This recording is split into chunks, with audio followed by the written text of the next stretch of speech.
not in a universal setting, not in a institutional setting, but the way people really are meant to learn this stuff is really to be out there and to be really tangible. And you can't learn about a flower without smelling it.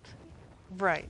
I think that is exactly the problem. I see the current administration, the executive director, the board of trustees, and even the interim manager.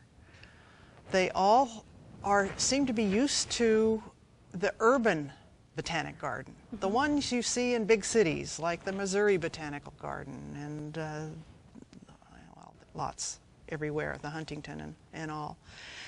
And they see it as a way to generate lots and lots of money and lots of tourism. But what happens is that you destroy the ambiance, you destroy the very being of the garden when you pave it, when you put in more buildings than is necessary, when you emphasize indoor education, when you emphasize creating a virtual herbarium, right. I mean, which is what they're doing. You can create a virtual herbarium any place. You can do that in your living room. You don't need to spoil this one-of-a-kind place to do that. That's right. So the choices they have is either to downsize these buildings so that they really do function for the needs of the garden, or they can move off-site. I mean, I see those as the two choices. So I really believe that this particular expansion plan needs to go back for a redesign so that we can save the landmark and the purpose that this garden, right. why it was created in this spot, and to also save the archaeological site. Let's talk about the appeal process.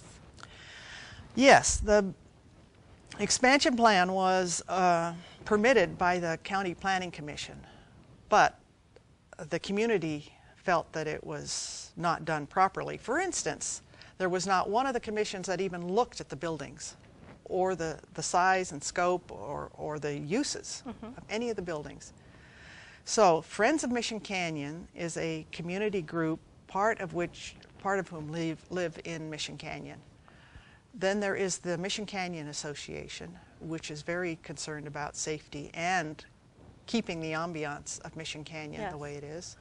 And then there is the Chumash people and Friends of Kashwa. Those are three community groups that have appealed the expansion plan. Now, in this, because part of it is a landmark, the County Historic Landmarks Advisory Commission had the last say about what should and should not happen on the landmark portion, where they had some jurisdiction. So they recommended that the pavers be removed and that pavers be only around the buildings where absolutely necessary, and that natural materials, local natural materials be used as had been historically done. There's a terrace project that this particular administration wants to put in, or started to put in, west of the meadow. They want that taken out, and the oak tree that was taken down restored. There is to be a cultural landscape master plan to be created before a building permit is given, and the Landmarks Commission wants to have jurisdiction over that, so that they know that if a geranium is going to be planted, that it's going to be a wild geranium and not a domestic one, and so that the plants will continue to be native California plants. Has there been any information that came from people that are preserving the oaks and so forth come forward? Because I understand that there are oaks going to be removed because of this plan, as well as the sycamore and manzanita, but in particular oaks. I am not aware of a group that wants to preserve our large trees, be they oaks or sycamores or maples that will be coming down. I do know that many that belong to Friends of Mission Canyon have commented on how awful it is that they will be destroying trees. Okay, so it isn't in the appeal process. There's going to be a hearing. They're analyzing the appeals at this point. The Board of Supervisors hearing is going to be in May. Can you give us that information? We have like, a couple Yes. minutes. The appeal process goes before the Board of Supervisors on May 4th. Okay. And we are asking everyone who is against the expansion plan the way it has been presented to come to the hearing. We are asking everyone to write a letter to Salud Carbajal, because the Botanic Garden is in the 1st district of the county, and Salud has jurisdiction.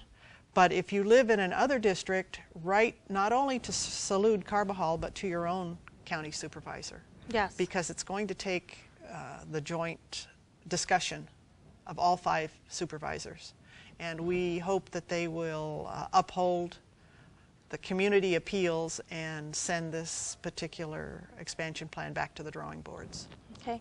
And also, I mean, if available, please do attend the hearing.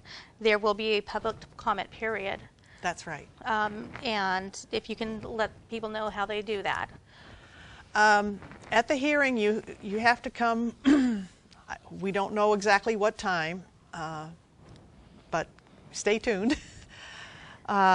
There is a public comment period, and then you have to fill out a speaker slip, and the chair of the Board of Supervisors will call you up, and you have about 2 minutes to give your comments. You can also have influence by writing a letter to the editor. And as I say, write to your supervisor and write to Salud. Right. Yeah. Any way that you can get this information out there. Like I said, the Botanic Garden really is a historical. It has historical significance to the Native people here in Santa Barbara, especially, as well as just the families and stuff that have lived here. It's very significant. I know to my childhood and really attending the garden and being able to go hiking and so forth. But yes, please do respond. Please get it out to your community groups that that are interested in preservation. We certainly don't want this to happen.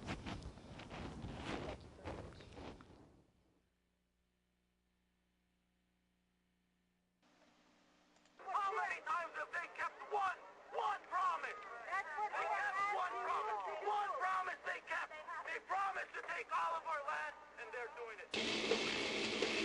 it.